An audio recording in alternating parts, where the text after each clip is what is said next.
ये घटना साल 1999 के अप्रैल महीने की है। साउथ दिल्ली के महरौली में स्थित कुतुब कॉलोनेट हवेली के अंदर टैमरिंड कोर्ट नाम का एक रेस्टोरेंट हुआ करता था। ये रेस्टोरेंट दिल्ली की प्रभावशाली और अमीर लोगों में गिने जाने वाली बीना रमानी का था। वैसे तो बीना रमानी भारतीय थीं, मगर उन्होंने कनाडाई मूल के जॉर्ज मेलहॉर्ट नाम के एक बिजनेसमैन से शादी की थी। इस कारण बीना के पास कनाडा की नागरिकता थी, मगर आजकल ये पति पत्नी दिल्ली में ही रह रहे थे और मिलकर ये रेस्टोरेंट चला रहे थे। ये रेस्टोरेंट अपने महंगी पार्टियों के लिए जाना जाता था। हर थर्सडे को इस रेस्टोरेंट में बड़ी आलीशान पार्टी होती थी, जिसमें सिर्फ और सिर्फ अमीर लोगों को एंट्री दी जाती थी। हमेशा की तरह 29 और 30 अप्रैल की दरमियानी रात भी इस रेस्टोरेंट में एक बड़ी पार्टी आयोजित करने का फैसला किया जाता है। ये पार्टी बीना रमानी के पति जॉर्ज मेलहॉर्ट के लिए थी। दरअसल जॉर्ज भारत छोड़कर अब कनाडा जा रहे थे, इसलिए इस फेयरवेल पार्टी का इंतजाम किया गया था। क्योंकि ये एक फेयरवेल पार्टी थी और वो भी रेस्टोरेंट्स के मालिक की, इसलिए इस पार्टी को बेहद ही खास बनाने का फैसला किया जाता है। पार्टी को खास बनाने के लिए आम बारटेंडर्स की बजाय महंगी और खूबसूरत मॉडल्स को बारटेंडर के तौर पर रखने का फैसला किया जाता है। बीना रमानी और जॉर्ज मेलहॉर्ट की एक बेटी भी थी जिसका नाम मालिनी रमानी था। मालिनी रमानी भी उन दिनों मॉडलिंग में अपना करियर बनाने की कोशिश कर रही थी। इसके अलावा वो एक फैशन डिजाइनर भी थी, इस कारण मॉडल से उसकी जान पहचान भी थी। जब पार्टी में मॉडल को बारटेंडर्स के तौर पर रखने का फैसला होता है तो मालिनी अपनी पहचान का इस्तेमाल करते हुए अपने कुछ मॉडल दोस्तों से कांटेक्ट करते हुए पार्टी में टेंडर्स के तौर पर काम करने का ऑफर देती हैं।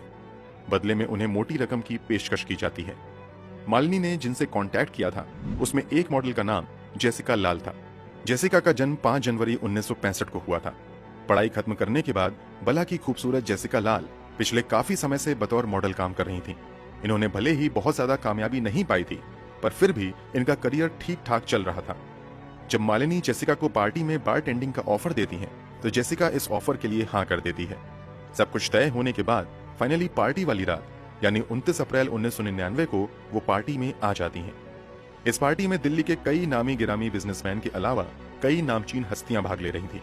खाने पीने की चीजों के साथ साथ बड़े पैमाने पर पार्टी में शामिल लोग शराब का भी मजा ले रहे थे।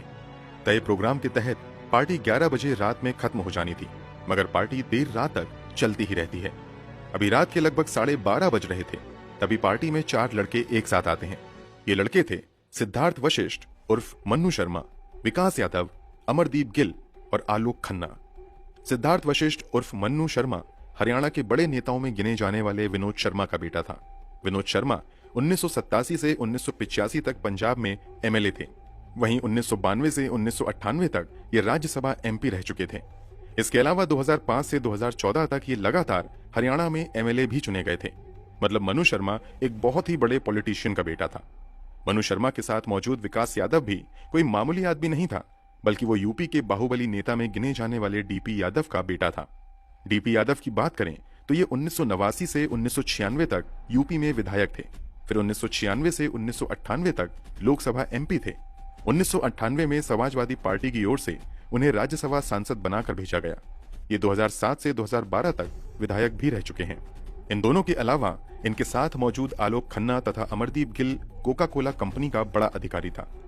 ये चारों दोस्त मिलकर दिल्ली के डिफेंस कॉलोनी में एक बड़े से बंगले में पार्टी कर रहे थे।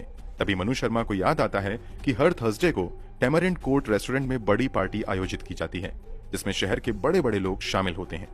बस इसी के बाद मनु शर्मा अपनी कार निकालता है और चारों दोस्तों के साथ पार्टी में चला जाता है। पार्टी में आते ही मनु शर्मा और उसके दोस्त काफी देर तक नाचते रहते हैं और कुछ खाते पीते हैं। फिर थोड़ी देर बाद वो शराब के काउंटर पर पहुंचते हैं और वहां खड़ी जेसिका लाल से शराब देने के लिए कहते हैं। इस पर जेसिका कहती हैं कि शराब खत्म हो चुकी है। इस पर मनु शर्मा अपनी जेब से 1000 रुपए का नोट निकालता है और जेसिका लाल की ओर बढ़ाते हुए फिर से शराब देने के लिए कहता है। जेसिका लाल शराब खत्म का हवाला देते हुए एक बार फिर से शराब देने से इनकार करती हैं। इसे मनु शर्मा खुद की इंसल्ट मानता है और अपनी पिस्टल निकालकर हवा में 2 फायर करते हुए फिर से शराब देने के लिए कहता है। एक बार फिर से जेसिका लाल कहती हैं कि शराब खत्म हो गई है। इस पर मनु शर्मा अपना पिस्टल निकालकर हवा में फायर करने की बजाय सीधे जेसिका पर तान देता है और अगले ही पल गोली चला देता है। गोली सीधे जेसिका लाल की बाईं आंख को चीरते हुए खोपड़ी में जा लगती है। गोली लगते ही जेसिका वहीं पर धड़ाम से गिर जाती हैं।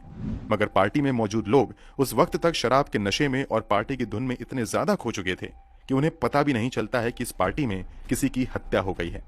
अगले कई मिनट तक पार्टी यूं ही चलती रहती है। हालांकि कुछ समय बाद जेसिका लाल पर बीना रमानी की नजर पड़ती है।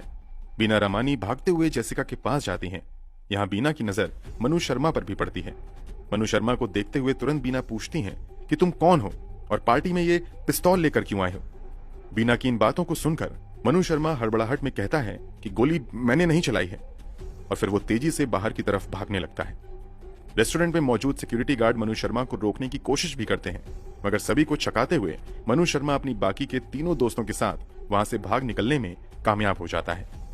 मनु के भाग जाने के बाद तुरंत जेसिका लाल को अपोलो हॉस्पिटल ले जाया जाता है, मगर हॉस्पिटल लाते ही उसे मृत घोषित कर दिया जाता है।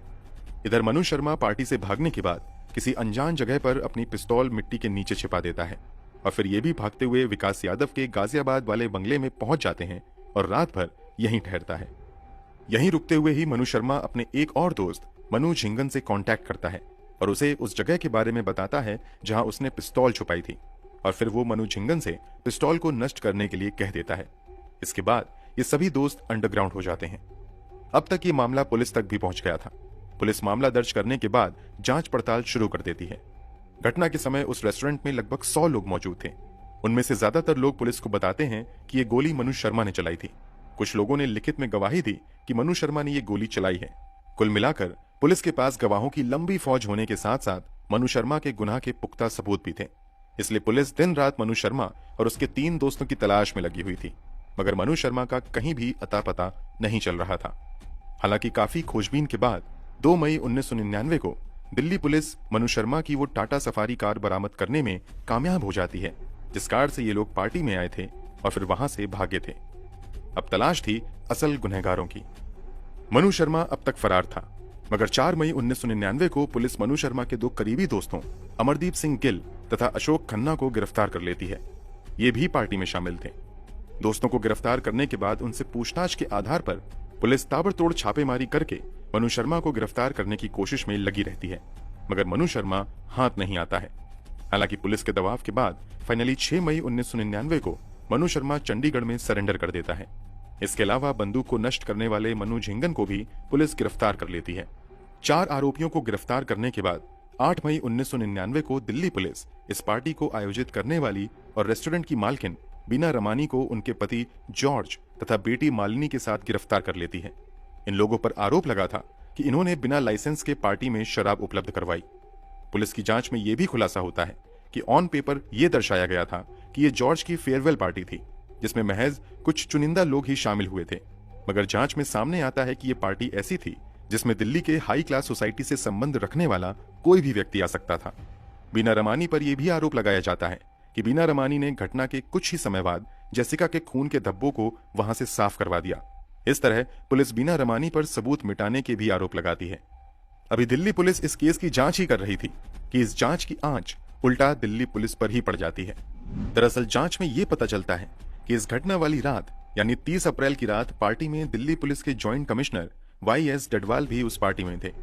इस खुलासे के बाद वाई.एस. डडवाल को उनकी पोस्ट से हटाते हुए जांच से अलग कर दिया जाता है। पुलिस कई आरोपियों को गिरफ्तार कर चुकी थी, मगर विकास यादव अब भी लापता था। पुलिस दिन रात विकास यादव को पकड़ने की कोशिश कर रही थी, मगर कामयाबी हाथ नहीं लग रही थी। हालांकि 29 मई 1999 को विकास यादव खुद ही दिल्ली पुलिस के सामने आकर सरेंडर कर देता है। पता चलता है कि विकास यादव ने दिल्ली पुलिस में सरेंडर करने से पहले बजाबते मिजोरम जाकर वहां की एक स्थानीय अदालत से अंतरिम जमानत भी ले ली थी। दिल्ली पुलिस के लिए ये एक बड़ी नाकामी थी। अभी पुलिस आरोपियों के खिलाफ मामला दर्ज करके जांच कर ही रही थी तथा सबूत और गवाह इकट्ठे किए ही जा रहे थे कि सबसे पहले रेस्टोरेंट चलाने वाली बीना रमानी, उसके पति और बेटी तीनों को जमानत मिल जाती है और वो सभी जेल से बाहर आ जाते हैं। हालांकि इन तीनों के पासपोर्ट जब्त कर लिए जाते हैं। रेस्टोरेंट भी सील कर दिया जाता है। पुलिस लाख कोशिश के बावजूद हत्या में इस्तेमाल किए गए हथियार को बरामद नहीं कर पाती है, मगर सर्कमस्टेंशियल एविडेंस तथा पार्टी में मौजूद लोगों के बयान के आधार पर मजबूत केस बनता है। इस पूरे केस में पुलिस के लिए सबसे अहम गवाह सायन मुंशी नाम का एक शख्स बनता है। मुंशी पुलिस को लिखित बयान में बताता है कि मनु शर्मा ने जेसिका को गोली मारी थी। इन सब लोगों की गवाही तथा पुलिस की छानबीन के बाद मामले की सुनवाई कोर्ट में शुरू होती है और फाइनली पुलिस 3 अगस्त 1999 को इस मामले में 12 लोगों के खिलाफ चार्जशीट फाइल करती है। अदालत कार्यवाही की शुरुआत में लग रहा था कि यह केस एक खुली किताब जैसा है, लग रहा था कि मनु शर्मा को जेसिका की हत्या के लिए तुरंत कड़ी सजा सुनाई जाएगी, मगर मामला अदालत में आते ही नया रूप लेना शुरू करता है। एक के बाद एक गवाह अपने बयान से पलटने शुरू हो जाते हैं। सुनवाई के दौरान सबसे पहले इस केस का सबसे अहम गवाह माना जा रहा सायन मुंशी 3 मई 2001 को अपने बयान से पलट जाता है। इसके बाद 5 मई को इलेक्ट्रीशियन शिवदास भी पहले दी गई अपनी गवाही से पलटकर मनु शर्मा को पहचानने से इनकार कर देता है। इस केस का तीसरा अहम गवाह करण राजपूत था। वो भी 16 मई को अपने बयान से पलट जाता है।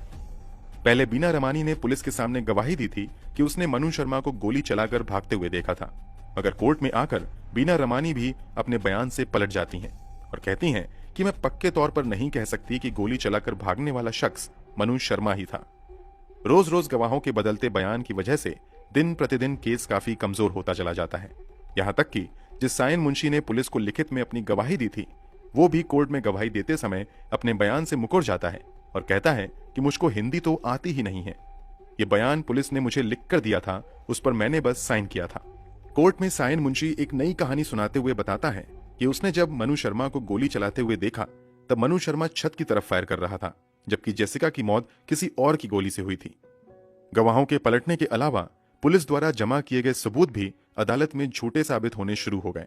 पुलिस ने पूरे मामले में क्राइम सीन से बरामद खोखे को अहम सबूत बताया था, मगर जब अदालत में सैंपल आए तो पता चला कि पुलिस ने जो खोखे बरामद किए हैं वो अलग अलग बंदूक के थे। इस तरह जो केस पहले क्लियर कट मर्डर का केस लग रहा था वो अब रहस्यों से भर गया, या कहें कि साजिशों के दम पर इस केस को रहस्यों से भरा बना दिया गया। इस केस में कुल 19 गवाह कोर्ट में अपने बयान से पलट जाते हैं, मगर बीना रमानी की बेटी मालिनी और बीना का पति जॉर्ज अपने बयान पर कायम रहते हैं और कोर्ट में ये दोनों मनु शर्मा की पहचान गोली चलाने वाले शख्स के तौर पर करते हैं। हालांकि ये 2 गवाह काफी नहीं थे। पुलिस का केस काफी हद तक कमजोर हो चुका था, इसलिए 12 अप्रैल 2005 को दिल्ली हाई कोर्ट से मनु शर्मा को बेल मिल जाती है और वो जेल से बाहर आ जाता है। भले ही आरोपियों को बेल मिल गई थी, मगर हमें उम्मीद थी कि शायद पुलिस कुछ ऐसा निकाल कर ले आए जिससे गुनहगारों का गुनाह साबित हो जाए और उन्हें कड़ी से कड़ी सजा मिल जाए। मगर ये भरम 21 फरवरी 2006 को हमेशा के लिए टूट जाता है। 21 फरवरी 2006 को इस केस की सुनवाई के बाद फैसला सुनाया जाता है, जिसमें गवाहों के पलटने की वजह से तथा पुलिस द्वारा हत्या में इस्तेमाल किए गए हथियार को बरामद न कर पाने की वजह से मनु शर्मा, विकास यादव समेत सभी 9 आरोपियों को बाइज्जत बरी कर दिया जाता है। ये फैसला एडिशनल सेशन जज SL भयाना ने सुनाया था। कोर्ट ने मनु शर्मा, उसके 3 दोस्तों समेत कुल 9 लोगों को बाइज्जत बरी किया। विकास यादव को भी अदालत में बेगुनाह मानते हुए छोड़ दिया था। जैसा कि हमने शुरुआत में बताया, विकास यादव उत्तर प्रदेश के बाहुबली नेता DP यादव का बेटा था।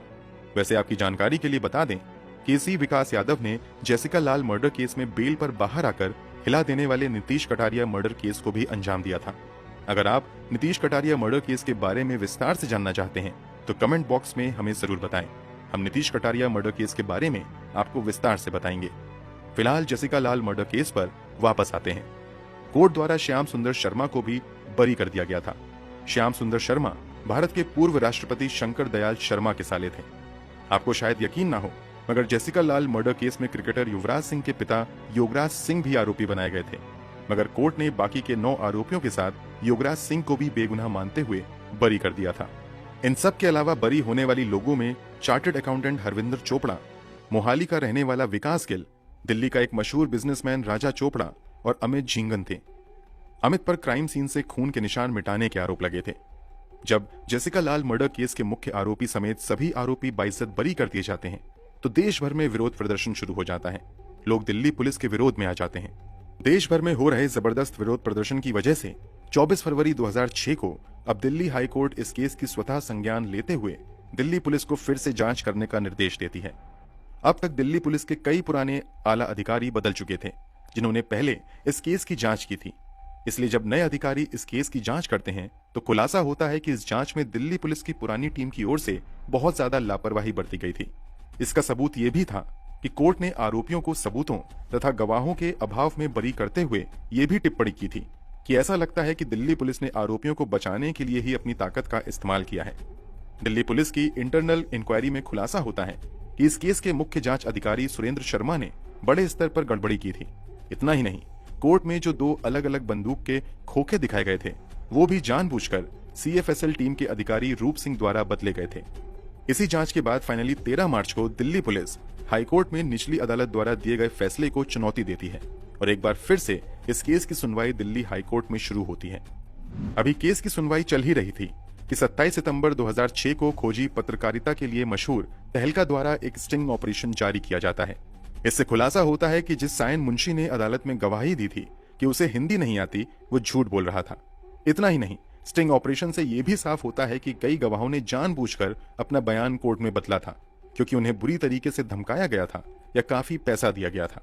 यहां तक कि बीना रमानी ने भी जेसिका लाल की बहन सबरीना लाल से कहा था कि इन लोगों से पंगा मत लो।